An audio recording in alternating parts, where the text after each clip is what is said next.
The notification sound from Allison's smartwatch cut through the silence of our apartment garage like a knife. She'd left it on the workbench while she was upstairs with her girl squad, probably planning another night out without me. I was elbow deep in the engine of my old Mustang, the only thing in this sterile apartment that still felt like home. Ding! I glanced at the glowing screen, a text from Ben, her ex-boyfriend's name that I hadn't seen in months. My grease-stained fingers hesitated over the watch face. Can't wait to feel you again tonight. Meet me at the usual spot. Wear that red dress I bought you. My wrench clattered to the concrete floor. Before we dive deeper into this story, I have one small request. Please subscribe, drop a like, comment, and hit that hype button to boost this channel so more people can discover these incredible Reddit stories. I stared at those words until they burned into my retinas. Ben Foster, the sleazy real estate agent who dated Allison before me. The guy she claimed was ancient history whenever his name came up. The same Ben who was supposedly happily married to some woman named Lisa. Upstairs, I could hear Allison's laugh, that fake, performative giggle she'd developed over the past year. It mixed with the voices of her friends, Jessica, Amanda, and Chloe, the same women who barely acknowledged my existence when I walked through the room. I wiped my hands on an old rag and climbed the stairs to our living room. The space looked like a magazine spread, all white furniture and abstract art that Allison had insisted on. Nothing personal, nothing warm, just expensive emptiness. "Hey, babe," Allison called out without looking up from her phone. She was sprawled across the white leather couch, her blonde hair perfectly styled despite claiming she'd been lounging all day. Her friends were scattered around the room, each glued to their own devices. "You left your watch downstairs," I said, holding it out to her. "Oh, thanks." She took it without meeting my eyes. "We're going to dinner at Romano's tonight. Girls' night. Romano's. The upscale Italian place downtown where a single entree cost more than I spent on groceries in a week. The same restaurant where she'd been having these mysterious girls' nights twice a week for the past month." "Which girls?" I asked, looking around the room. "All of you?" Jessica looked up from her phone with that smirk she always wore around me. "Oh, we might meet up with some other friends there. You know how it is." "Actually, I don't. Why don't you explain it to me?" The room went quiet. Allison finally looked at me, her green eyes cold and calculating. "Jake, don't be weird about this. It's just dinner." "Weird about what, exactly?" "About me having friends. About me having a life outside this apartment." She gestured around the room like it was a prison cell instead of the home we'd built together over 3 years. Chloe giggled. "Maybe Jake wants to come with us. Keep an eye on things." The other women laughed. Not friendly laughter, the kind that cuts deep and leaves scars. "Actually," Allison said, standing up and smoothing down her designer jeans, "Ben might be there tonight. You remember Ben, right, Jake? My ex?" My jaw tightened. "I remember." "Good, because if you're going to be insecure and jealous every time I'm around him, maybe you should just stay home." She grabbed her purse from the coffee table. "Or better yet, maybe you should pay for dinner and then leave. That way you can feel useful without embarrassing yourself." The room erupted in laughter again. Amanda actually snorted. "Pay for your dinner with your ex-boyfriend and then leave so you can..." "What exactly?" "So I can have adult conversations with successful people," Allison snapped. "Not everyone wants to talk about carburetors and motor oil all night, Jake." I felt my face burn. I was a mechanical engineer, not some backyard mechanic, but Allison had been diminishing my career for months, making it sound like I was some grease monkey instead of someone who designed industrial systems for a living. "You know what?" I said, grabbing my keys from the table. "Have fun at your dinner, all of you." I walked toward the door, but Allison's voice stopped me. "Jake, wait." I turned around, hoping for an apology, or at least some acknowledgement that she'd crossed a line. Instead, She held out her hand. "Can I have your credit card? I forgot my wallet." The room fell silent. Even her friends looked uncomfortable now. "You want me to pay for your dinner with your ex-boyfriend? It's just dinner, Jake. Don't make it into something it's not." I looked around the room at these women who'd spent the last year making me feel like an intruder in my own home. Women who'd encouraged Allison to treat me like a walking ATM instead of a partner. I pulled out my wallet and threw my credit card on the coffee table. "Have a great time," I said, and walked out. I spent the next hour driving around town, my mind racing. The text message played on repeat in my head. "Can't wait to feel you again tonight." Those weren't the words of someone planning an innocent dinner with friends. By the time I got back to the apartment, Allison and her crew were gone. The place felt even more sterile and empty than usual. I grabbed a beer from the fridge and sat on our expensive white couch, staring at the abstract art that meant nothing to me. My phone buzzed. A text from an unknown number. "Jake, this is Mia. I got your number from Allison's phone. We need to talk. Alone. I have something you need to see. Can you meet me at Murphy's Diner on 5th Street? I'll be there until midnight." Mia Rodriguez. Allison's best friend since college. The one person in her circle who'd ever been genuinely nice to me. She was also the only one who hadn't been at the apartment tonight. I looked at the clock. 10:47 p.m. Murphy's Diner was a 24-hour place downtown, the kind of spot where people went when they needed to have serious conversations away from prying eyes. Something in my gut told me this wasn't a coincidence. I grabbed my keys and headed back out into the night. Murphy's Diner looked like it hadn't been updated since 1975, which was probably the case. Red vinyl booths, checkered floors, and fluorescent lights that buzzed like angry wasps. It was the opposite of every trendy spot Allison dragged me to, which meant it was perfect for a conversation she couldn't overhear. Mia was sitting in a corner booth, her dark hair pulled back in a ponytail, wearing jeans and a simple sweater. No makeup, no designer clothes, just real, unfiltered Mia. She looked up when I walked in, and I could see she'd been crying. "Thanks for coming," she said, as I slid into the booth across from her. "What's going on, Mia? Where were you tonight?" She laughed bitterly. "Allison uninvited me, said I was being too negative about her choices lately." She pushed a coffee cup around the table with her fingers. "Want to know what choices she was talking about?" My stomach dropped. "Show me." Mia pulled out her phone and scrolled through her photos. "I took these last week when I followed her to Romano's. I was worried about her, Jake. I thought she might be having problems with drugs or gambling or something. I never imagined." She turned the phone toward me. The first photo showed Allison and Ben Foster sitting at a corner table at Romano's. They were leaning close together, his hand on her thigh, her fingers playing with his wedding ring. The timestamp showed 8:23 p.m. on a Tuesday, the same Tuesday Allison had told me she was working late. "Keep scrolling," Mia whispered. The next photo showed them kissing. Not a friendly peck, but a deep, passionate kiss with his hands tangled in her hair. The third photo showed them leaving together, his arm around her waist, her head on his shoulder. "There's more," Mia said, her voice barely audible. The final photo was taken in the parking lot. Ben had Allison pressed against his BMW, her legs wrapped around his waist, her red dress, the same dress he'd mentioned in the text, hiked up around her hips. I set the phone down carefully, my hands shaking. "How long?" I asked. "At least 2 months that I know of. Maybe longer." Mia reached across the table and touched my hand. "Jake, I'm so sorry. I should have told you sooner, but I kept hoping she'd come to her senses. Does everyone know?" "Her little crew knows. They think it's exciting and romantic. They keep talking about how Ben rescued her from her boring life with you." Mia's voice was full of disgust.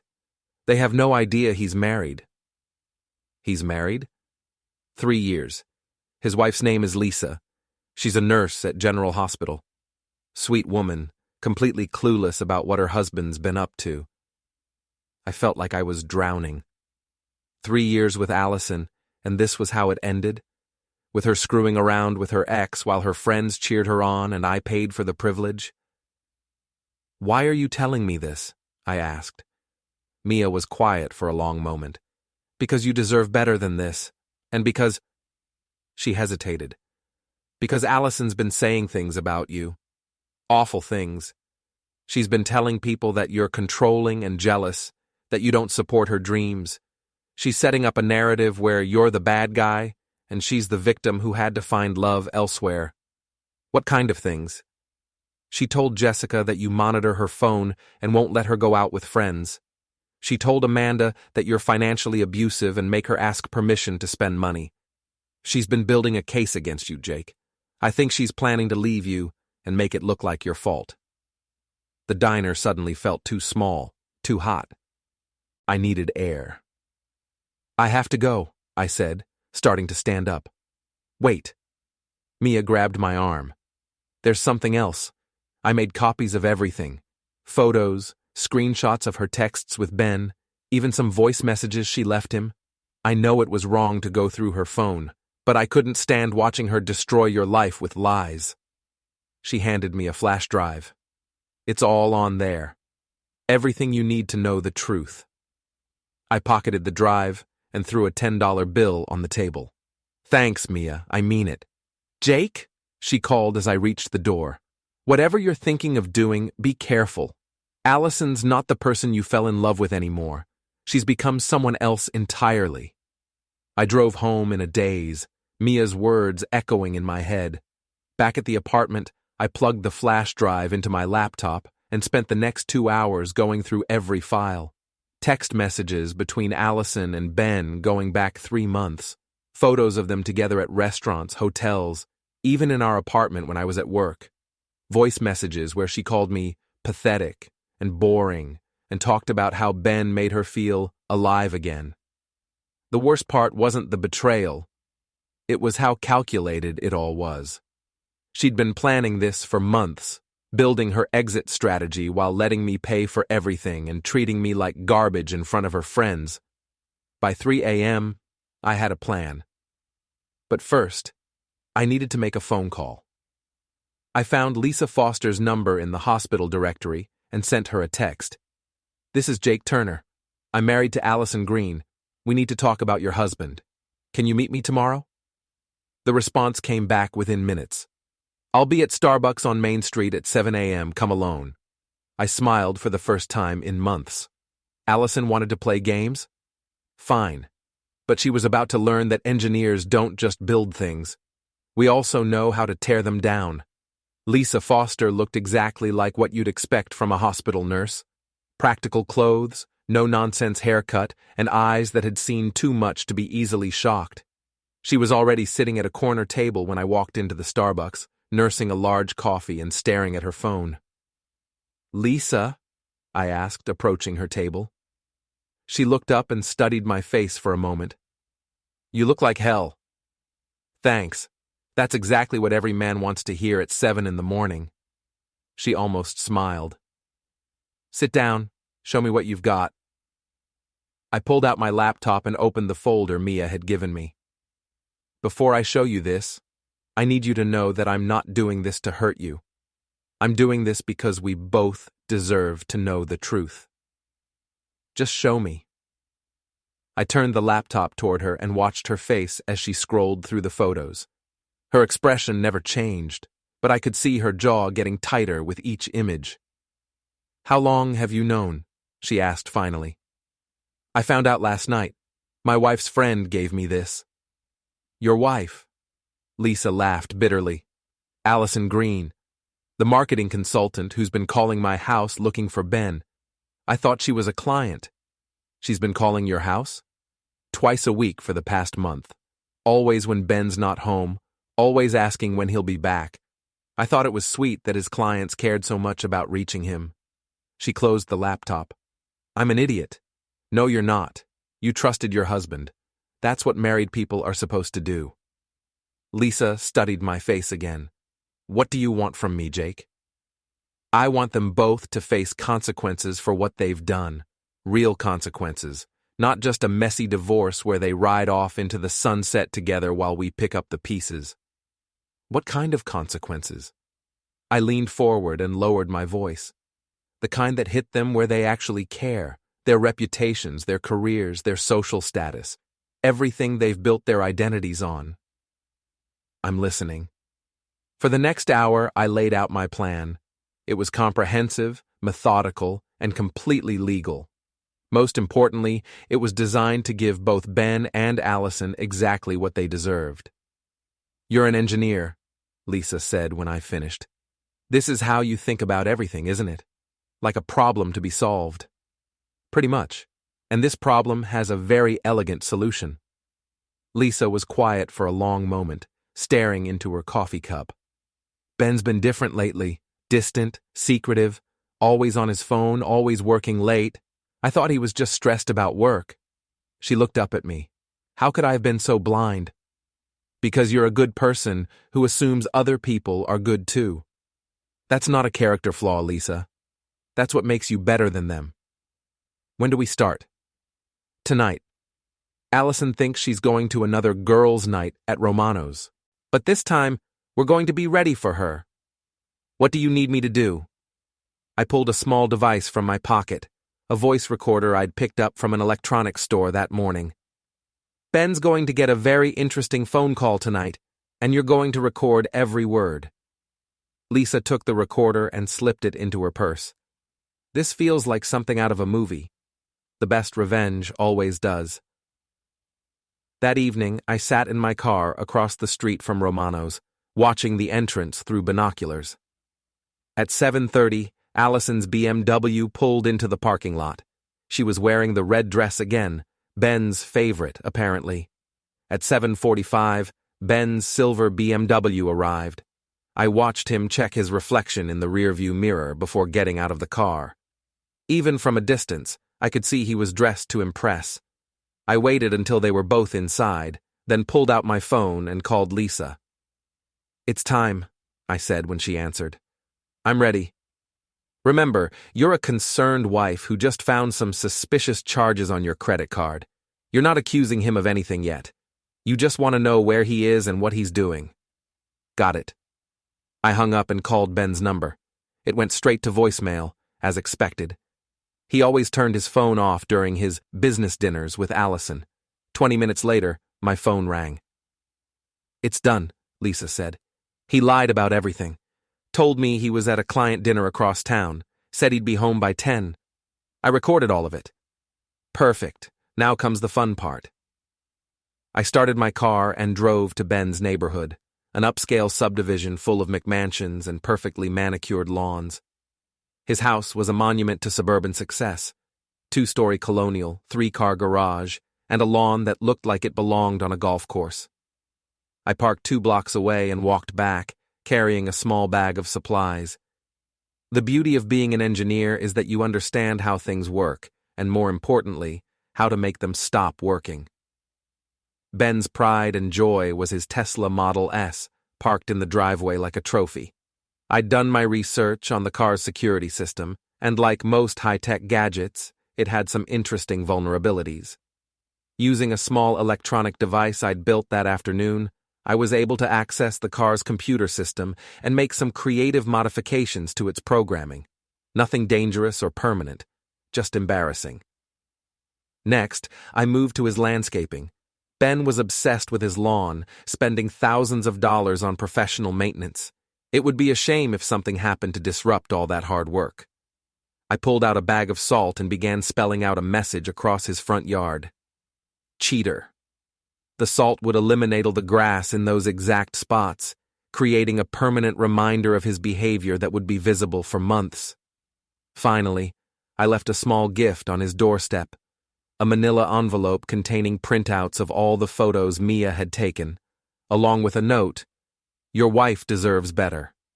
So does mine." By the time I finished, it was 9:30.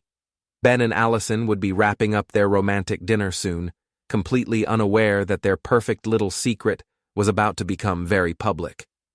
I drove home and waited. At 11:47 p.m., my phone exploded with notifications. Ben had discovered my handiwork and was apparently having some kind of breakdown in his driveway. According to the neighbors who were posting on the local Facebook group, he was screaming at his car, which kept honking its horn and flashing its lights in random patterns.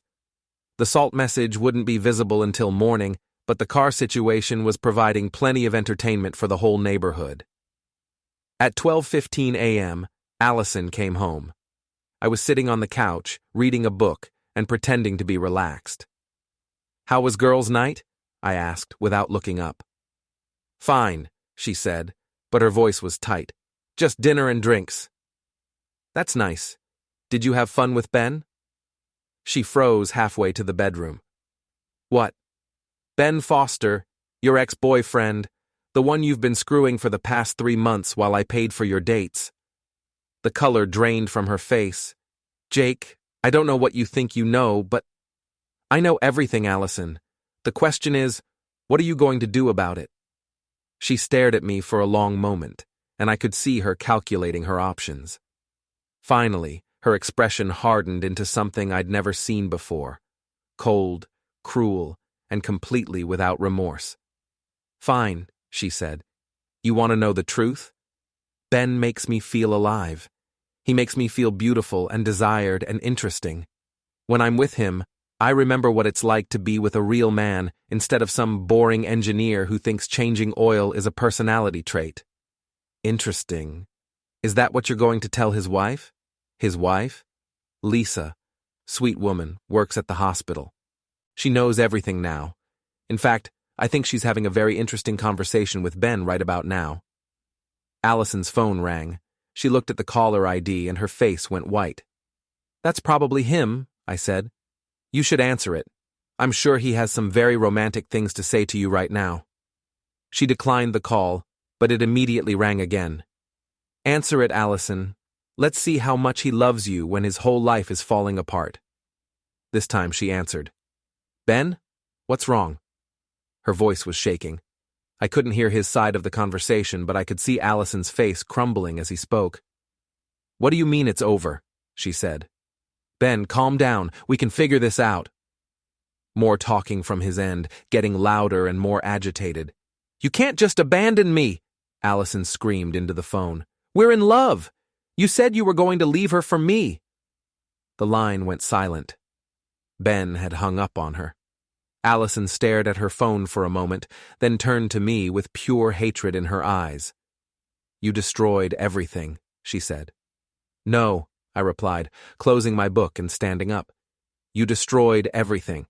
I just made sure there were consequences." "This isn't over, Jake. I'll make you pay for this." I smiled. "Actually, Allison, this is just the beginning. Tomorrow, everyone's going to know exactly who you really are. Your friends, your coworkers, your clients, your family, everyone. You wouldn't dare. Watch me." She grabbed her purse and headed for the door. "I'm staying at Jessica's tonight. Don't call me." I wouldn't dream of it. After she left, I poured myself a drink and opened my laptop.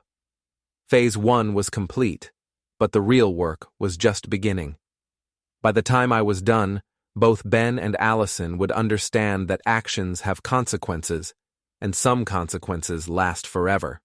The next morning, I woke up to 17 missed calls and 43 text messages. Word was spreading fast. The first call was from Mia. "Jake, what did you do?" she asked as soon as I answered. "I gave them exactly what they deserved." "Why?" "Allison's been calling me all night, crying and screaming about how you ruined her life. She says Ben won't talk to her, and his wife is threatening to expose everything to his real estate company." "Good. There's more. Someone posted photos on the neighborhood Facebook group of Ben's lawn. There's a huge bare patch in his front yard that spells out cheater. The homeowners association is having a field day." I couldn't help but grin. "That's unfortunate. Jake, this is serious. Allison's talking about getting a lawyer. She says you're harassing her and Ben." "Let her get a lawyer. I haven't done anything illegal." "What about Ben's car? The neighbors are saying it was going crazy all night, honking and flashing lights until the police came." "Sounds like a mechanical problem. Those fancy electric cars are so unreliable." Mia was quiet for a moment. "You're scaring me a little bit." "Good. Maybe that means I'm finally done being the nice guy who gets walked all over." The second call was from Lisa. "Ben came home at 2 in the morning, she said without preamble. He was drunk and ranting about how someone was trying to destroy his life. When I showed him the recording of our phone conversation, he broke down and confessed everything." "How are you holding up?" "Better than I expected. It's amazing how much clarity you get when you stop making excuses for someone." She paused. "He's staying at his brother's place for now. I'm filing for divorce next week." "I'm sorry it came to this, Lisa." "I'm not. This is the best thing that could have happened to me. I just wish it had happened sooner." The third call was from my boss, Mr. Harlan. "Turner, I need you in my office. Now." That didn't sound good. Harlan's office was a cluttered mess of engineering manuals, coffee-stained blueprints, and half-assembled mechanical parts. He was a gruff 60-year-old who'd worked his way up from the factory floor and had zero patience for drama. "Sit down," he said without looking up from his computer. "I just got off the phone with someone named Ben Foster. He says you've been harassing him and his family." My stomach dropped. "Mr. Harlan, I can explain. He says you vandalized his property and sabotaged his car. Says you're some kind of psychopath who can't handle the fact that his wife left him for a better man." "That's not what happened." Harlan finally looked at me. "Then tell me what did happen." I told him everything. The affair, the lies, the humiliation, and my carefully planned response. I showed him the photos Mia had given me and explained how Ben and Allison had been using me as their personal ATM while destroying my reputation behind my back. When I finished, Harlan leaned back in his chair and was quiet for a long moment. "You know what, Turner?" "What?" "I never liked that guy anyway. Came in here 6 months ago trying to get us to use his company for our office relocation. Slimy little weasel with a fake smile and a firm handshake. The kind of guy who'd sell his own mother if the price was right." I blinked. "So, I'm not fired?" "Hell no. You're getting a raise." He grinned.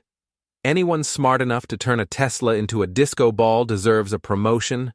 How'd you do it anyway?" For the next hour, I explained the technical details of my car hack while Harlan took notes. By the time I left his office, I had a new job title, a salary increase, and a boss who thought I was some kind of genius. The fourth call was from Jessica, one of Allison's friends. "Jake, you need to stop this," she said. "Allison is devastated. She made a mistake, but you're destroying her life." She destroyed her own life. I just made sure everyone could see it. Ben's wife called Allison's boss this morning. She told her everything. Allison might lose her job. "Good. How can you be so cold? You loved her." "I loved the person I thought she was. That person never existed." Jessica hung up on me. The fifth call was from my mother. "Jacob Daniel Turner, what in God's name is going on? I just got a call from Allison's mother saying you've lost your mind."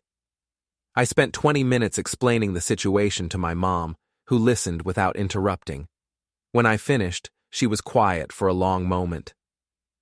"That little bitch," she said finally. "Mom." "Don't mom me. I never liked her anyway. Too pretty, too entitled, and too interested in your bank account. I'm just sorry it took you this long to figure it out. Thanks for the support. You want my advice? Don't stop now. People like that only understand consequences when they're public and permanent. Make sure everyone knows exactly who she is." I loved my mother. That afternoon, I put phase 2 of my plan into action. Using Allison's own social media strategy against her, I created a detailed timeline of her affair and posted it to every platform she used. Facebook, Instagram, Twitter, LinkedIn. Everywhere she'd built her carefully curated image of success and sophistication. The posts included screenshots of her text messages with Ben, photos of them together, and a detailed explanation of how she'd been lying to everyone for months. I tagged all of her friends, family members, and professional contacts. Within an hour, the posts had been shared dozens of times. Within 2 hours, they'd gone viral in our local social media circles. By evening, Allison's carefully constructed world was collapsing around her. Her marketing firm put her on administrative leave pending an investigation into her unprofessional conduct. 3 of her biggest clients canceled their contracts after seeing the posts. Her landlord called to discuss the moral turpitude clause in her lease agreement. Most importantly, her friends were finally seeing her for who she really was. Amanda called me around 8 p.m. "Jake, I owe you an apology," she said. "We had no idea Allison was lying to us about everything. She told us you were controlling and abusive, that you were trying to isolate her from her friends. And you believed her?" We wanted to believe her. It was easier than admitting we were helping someone cheat on their husband. She paused. "For what it's worth, I think what she did was horrible, and what we did was almost as bad." Almost. We should have minded our own business instead of encouraging her to throw away a good marriage for some excitement. It was the closest thing to a real apology I was going to get from any of them. The final call of the day was from Allison herself. "You win," she said when I answered. "Are you happy now?" "I'm getting there. I lost my job, Jake. My clients, my apartment, my friends, everything. Was it worth it?" "Ask me tomorrow. I'm leaving town, going to stay with my sister in California until this blows over." "Good. Maybe the change of scenery will help you figure out how to be a decent human being." "I hate you." "I don't care." She hung up, and I felt a weight lift off my shoulders that I hadn't even realized was there, but I wasn't done yet. There was still one more person who needed to face the consequences of his actions. Ben Foster was not handling his new reality well. According to Lisa, who'd become my unlikely ally in all of this, he'd been calling her non-stop for 3 days, alternating between begging for forgiveness and threatening to destroy whoever had ruined his life. His real estate company had suspended him pending an investigation into his conduct, and several of his clients had already jumped ship to competitors. The salt message on his lawn had become a local sensation, with people driving by just to take pictures. Someone had even created a Facebook page called Cheater Lawn Updates that was tracking the progress of the dying grass. But Ben's biggest problem wasn't his career or his lawn, it was his pride. According to mutual acquaintances, he'd been telling anyone who would listen that he was going to make me pay for humiliating him. That's why I wasn't surprised when he showed up at Murphy's Diner on Friday night, 3 sheets to the wind and looking for a fight. I was sitting in the same booth where Mia had shown me the truth about my marriage, nursing a cup of coffee and reading a book about mechanical engineering. It was peaceful, quiet, and exactly what I needed after a week of chaos. "There you are, you son of a bitch." I looked up to see Ben Foster swaying in the doorway, his expensive suit wrinkled and his hair disheveled. He looked like he hadn't slept in days. "Hello, Ben. You look terrible." "You destroyed my life," he slurred, stumbling toward my booth. "No, I exposed your life. There's a difference." He slid into the seat across from me, reeking of whiskey and desperation. "Do you have any idea what you've cost me? My marriage, my job, my reputation, everything. Do you have any idea what you cost me? My wife, my trust, my peace of mind. The only difference is that you deserved what happened to you." "Allison came to me," he said, leaning forward aggressively. "She was unhappy with you, looking for something real. I gave her what she needed." "You gave her what you needed. There's a difference. She loves me. She loved the excitement of sneaking around with you. Now that it's not a secret anymore, how much has she called you this week?" Ben's face flushed red. "That's not... She's just scared. Once this blows over..." "It's not going to blow over, Ben. This is your life now. This is who you are. A cheating husband who destroys families for fun." "You don't know what you're talking about." I pulled out my phone and showed him a screenshot of Allison's latest social media activity. She'd posted a photo of herself on a beach in California with the caption, "New chapter, new me. Sometimes you have to leave toxic people behind to find happiness. Blessed, Jack fresh start." She posted that yesterday, I said. Notice how she didn't mention you, or tag you, or even hint that you exist? Ben stared at the photo, his face crumbling. She used you, Ben, just like she used me. The only difference is that I was smart enough to fight back. You're lying. Am I? When's the last time she answered one of your calls? He didn't answer, which was answer enough. Here's what's going to happen, I continued. You're going to leave me alone. You're going to stop calling Lisa and begging her to take you back. You're going to accept responsibility for what you did and try to rebuild your life without destroying anyone else's. And if I don't? I smiled. Then I'll show everyone the video. What video? I pulled up another file on my phone, a security camera recording from the parking lot at Romano's. It showed Ben and Allison in a very compromising position against his car, completely oblivious to the fact that they were being recorded. The restaurant's security system has excellent night vision, I said. Amazing what you can see when you know where to look. Ben's face went white. You can't. That's illegal. Actually, it's not. Public parking lot, no expectation of privacy. I checked with a lawyer. What do you want? I want you to disappear, move to another city, find a new job, start over somewhere else, leave Lisa alone, leave me alone, and maybe I'll forget this video exists. I can't just leave. My whole life is here. What life? Your wife filed for divorce. Your company suspended you, and your neighbors think you're a joke. What exactly are you staying for? Ben sat there for a long moment, staring into his hands. Finally, he looked up at me with something that might have been respect. You're smarter than I gave you credit for, he said. I'm an engineer. We solve problems. And I'm your problem? You were my problem. Now you're just a cautionary tale. He stood up unsteadily. For what it's worth, I'm sorry.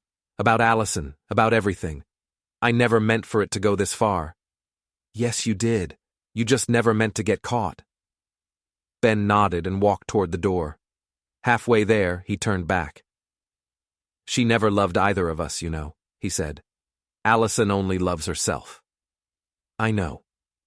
After he left, I sat in the diner for another hour, thinking about everything that had happened.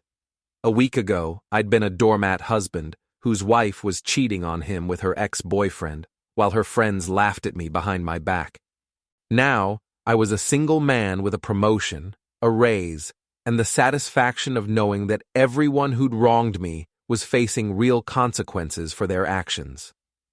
My phone buzzed with a text from Mia. Heard Ben showed up at the diner tonight. Everything okay?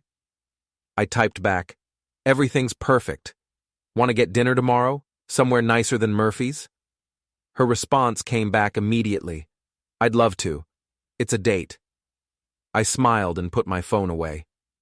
Maybe Allison had been right about one thing. This was the start of a new chapter. But unlike her version, mine was built on truth, justice, and the satisfaction of a job well done. Some people might call what I did revenge. I preferred to think of it as engineering, identifying a problem, designing a solution, and implementing it with precision and efficiency. The problem was solved. The system was working again.